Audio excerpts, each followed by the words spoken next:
We begin here at 5 o'clock with Oregon's wildfire recovery. It has been 2 years since the historic and devastating 2020 fires, and some families are just now getting back on their feet. Thank you for joining us. I'm Laurel Porter. And I'm David Molko, and that recovery includes a Clackamas County family that is finally able to walk through their new front door. As Christelle Kumwe reports, it's thanks to a dedicated group of volunteers. The 2020 wildfires ravaged communities across Oregon. Smoke was just black. It was so hard to breathe. Shyla James lives in Molalla with her daughter and remembers the evacuations. We only could take our goats and our horses over to the Clackamas County Fair, and we were the last to return after about 2 weeks. By then, their home was damaged beyond repair. So it was pretty traumatic. It was pretty upsetting and shocking, not knowing what to do. That's when Shyla heard from the Clackamas County Long-Term Recovery Group. Our mission as volunteers is to support, rebuild, and recover the community here of Clackamas County. Volunteer Pat Olson says the group formed 2 years ago.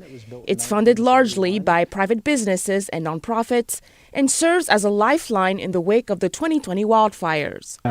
So our help includes actual home building, and I call it soup to nuts, all the way from permitting, working through land use. They rebuilt Shyla's home from the ground up in about 8 months on the same property her old home used to be. So it's been almost 2 years since we were living in our home. Thanks to the Clackamas County Long-Term Recovery Group, Shyla and her daughter have a place to call home again in their beloved community. And I have relatives all around. I grew up here, over 50 first cousins. My family came in the 1800s, escaped from communism in Poland.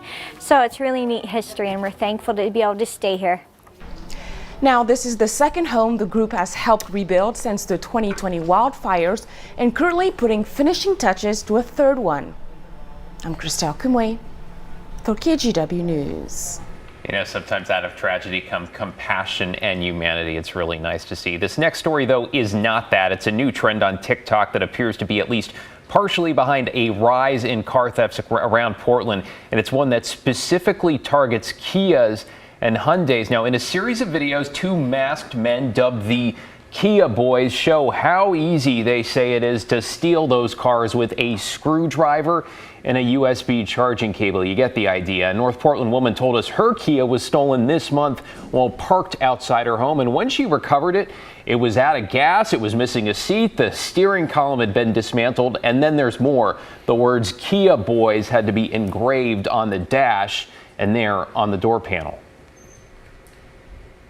In the span of just a few minutes, someone broke the rear window and took the Kia. It appeared to be sort of a team of people working on this. My friend actually just caught someone in the act of trying to steal his Hyundai today. It's just rampant.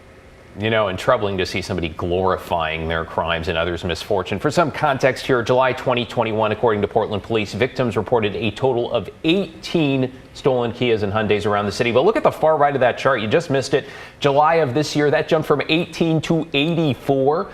A class action lawsuit's been filed against Kia and Hyundai, claiming the companies knowingly produced vehicles that are easy to steal. Now, Kia said in a statement all its cars for sale meet U.S. safety standards, that it is aware of that rise in thefts. It is important to note this only affects models that require a physical key to start. Oaks Amusement Park says anyone 17 and younger must now have an adult with them at the skating rink in Selwood. A month ago, we told you about a wild weekend at Oaks Park that made them shut down early. Groups of kids were getting into fights. There was even a knife incident, and a kid supposedly was heard talking about shooting up the park. Incidents involving teens at the park have been happening more often recently. It was teenagers mouthing off at each other. Somebody bumped into somebody, or somebody looked at somebody's boyfriend, you know, whatever was going on there, and kind of the normal stuff. But we're seeing that kind of more quick to escalate, more quick to be prolonged, kind of running your mouths at each other all night. This policy means there's one adult chaperone, 21 and over, for up to 6 kids. IDs will be checked at the door. Kids caught without an adult will have to leave. Police say a body found inside a submerged car in Northern California has now been identified as 16-year-old Kylie Rodney. Now, the teen's family said today they are, quote, eternally grateful for the support they've received during the search. That includes an Oregon-based volunteer dive crew who helped find the missing teen. That group is called Adventures with Purpose, and the team found the vehicle Sunday in a lake north of Lake Tahoe. Rodney had last been seen about 3 weeks ago at a campground party in the area. Adventures with Purpose search members Doug Bishop and Nick Rinn talked to NBC last night before Rodney's remains had been identified. They described what they saw when they stepped in to help. The vehicle didn't stand out like a sore thumb. I had to make several passes over it to kind of verify what I was seeing. That's not a moment that is easy. They have a 16-year-old daughter that's never coming home again. Kylie Rodney's cause of death has not been released. Police say the investigation there is ongoing. Health officials in Multnomah County are working on a plan to prevent the sales of flavored nicotine products. This isn't the first time county leaders have taken up this issue. It was talked about right before the pandemic started. Bryant Clerkley has been following the story. And Bryant, health officials here are stressing that these products are dangerous. Yes, Laurel, this ban was talked about back in 2019, but was stalled because of the pandemic. Multnomah County Health Officer Jennifer Vine says even though the legal age to buy these products is 21, younger people are still getting a hold of them. She presented the health risks at a board meeting last week. Health officials in Multnomah County are drafting a policy to prevent the sale of products like this. Tobacco is the leading cause of premature death and disease within the county. Multnomah County Health Officer Dr. Jennifer Vine says menthol and flavored tobacco products are dangerous for anyone, especially teens. We actually had a national outbreak of severe lung disease that was linked to vaping.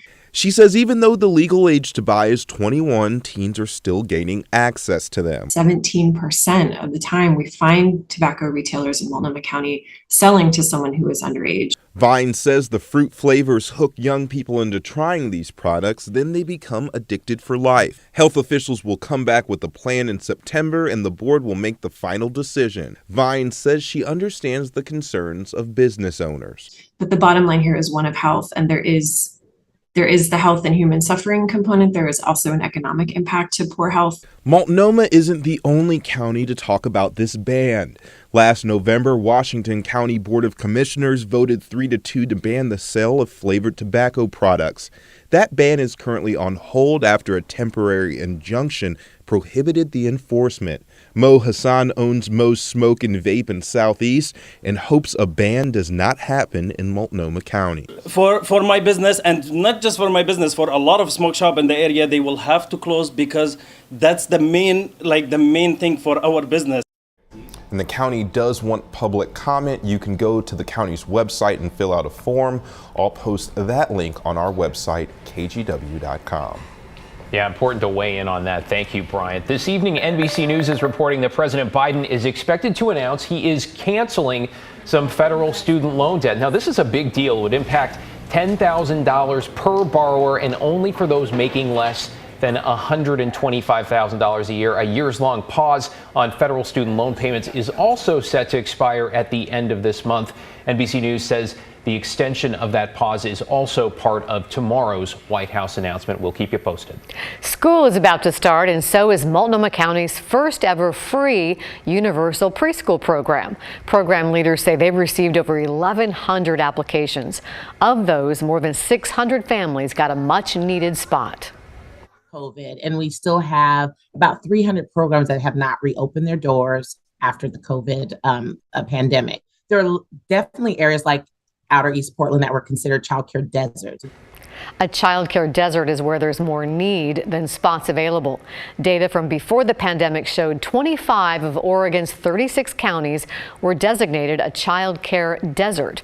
Right now, the county is looking to partner with preschool programs in the community. Over the next 10 years, the county will try to reach its goal of providing universal preschool for all families.